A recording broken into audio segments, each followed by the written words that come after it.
लखीमपुर प्रकरण के मुख्य आरोपी हैं वो केंद्रीय गृह राज्य मंत्री के पुत्र हैं।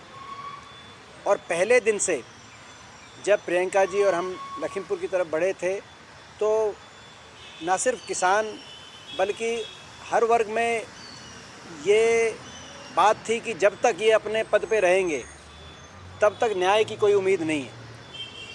क्योंकि जब होम मिनिस्टर की बात आए और लखीमपुर के अंदर जब ये इंक्वायरी हो तो आप खुद सोच सकते हैं जो इन्वेस्टिगेशन अफसर है वो मुख्य आरोपी जब वहाँ जुड़े हुए हों उनके तार, तो उनके खिलाफ कलम चलाने में उनकी उंगलियां कितनी कांपेंगी। उनको नोटिस बुलाने के लिए, इन्वेस्टिगेशन ज्वाइन करने के लिए नोटिस देने में ही 10 दिन लगेंगे और वो भी नोटिस अंदर नहीं दे के आए, बाहर चिपका के आए यूपी पुलिस।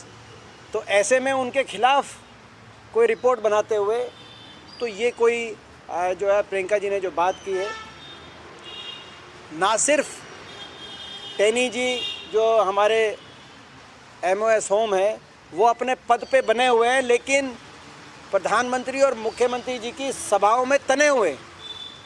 उत्तर प्रदेश की कोई भी भाजपा की कोई रैली होती है या कोई प्रशासनिक कार्यक्रम होता है तो उनको एक तरीके से प्रदर्शित किया जा रहा है भाजपा द्वारा कि ये एक प्रतीक है हमारे घमंड और हमारे अहंकार के कि हम देश के लोगों को न्याय नहीं देंगे।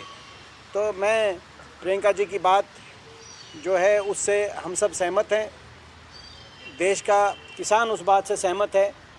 तुरंत उनको अपने पद से इस्तीफ़ा देना चाहिए नैतिकता के आधार पर, नहीं तो उनको बर्खास्त कर देना चाहिए और स्टेज तो साझा करने का कोई प्रश्न ही नहीं उठना चाहिए।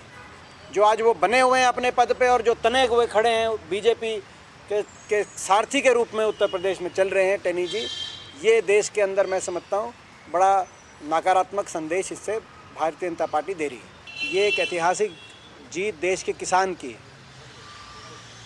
इस जीत का पूरा श्रेय देश के किसान को जाता है। किसानों ने जो कुर्बानियाँ दी, जो किसानों ने संघर्ष किया, 1 साल तक देश का आज़ाद हिंदुस्तान का सबसे बड़ा आंदोलन, सबसे व्यापक आंदोलन जो एक शांतिपूर्ण आंदोलन रहा, ये उस आंदोलन की जीत है। ये जो 700 किसान जिन्होंने अपनी कुर्बानियाँ दी, जान अपनी कुर्बान करी, ये उन 700 किसानों की जान की कुर्बानी रंग लेके आई है।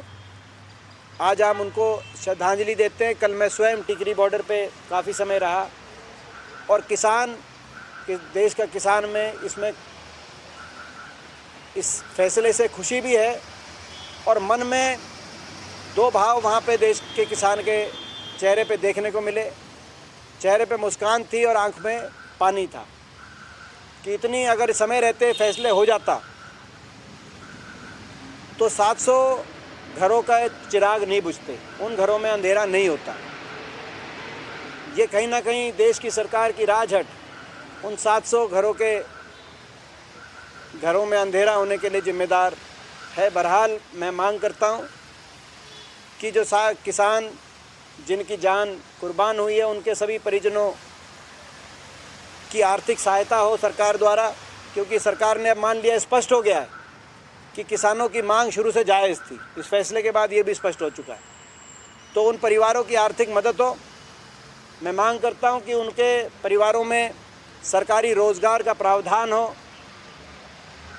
साथ ही हमारी मांग है कि इस आंदोलन में जो बहुत से मुकदमे बने किसानों पे अलग अलग जगह, अब उन मुकदमों को तुरंत वापस लिया जाए। पेपर लीक घोटाले जो 38 लगातार पेपर लीक हुआ हरियाणा में, ये बड़ा घोटाला है। इसके तार सरकार के बहुत करीबी लोगों से जुड़े हुए हैं और इसकी उच्च स्तर की जब तक जांच नहीं होगी, यहाँ तक कि CBI की जब तक जांच नहीं होगी, इसमें सारे दोषी इसमें सामने नहीं आ पाएंगे। और इस बीच HPSC के एक अधिकारी के घर 1 करोड़ रुपए की बरामदगी, जिस बात का हमें शक था उस बात को एक सबूत के साथ लोगों के सामने वो बात आई है।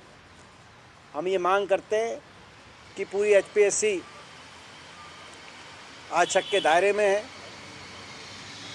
HPSC के सदस्य आज शक के दायरे में हैं, उनका पूरा प्रशासनिक अमला जमला शक के दायरे में है और इसीलिए उस स्तर की जांच इसमें तुरंत इस जांच के आदेश हों। और जो पिछले कुछ दिनों में कुछ ऐसे पेपर हुए जैसे एसआई का पेपर था, जो आज शक के दायरे में आ चुके हैं, उनको रद्द किया जाए, दोबारा से भर्ती की प्रक्रिया की जाए।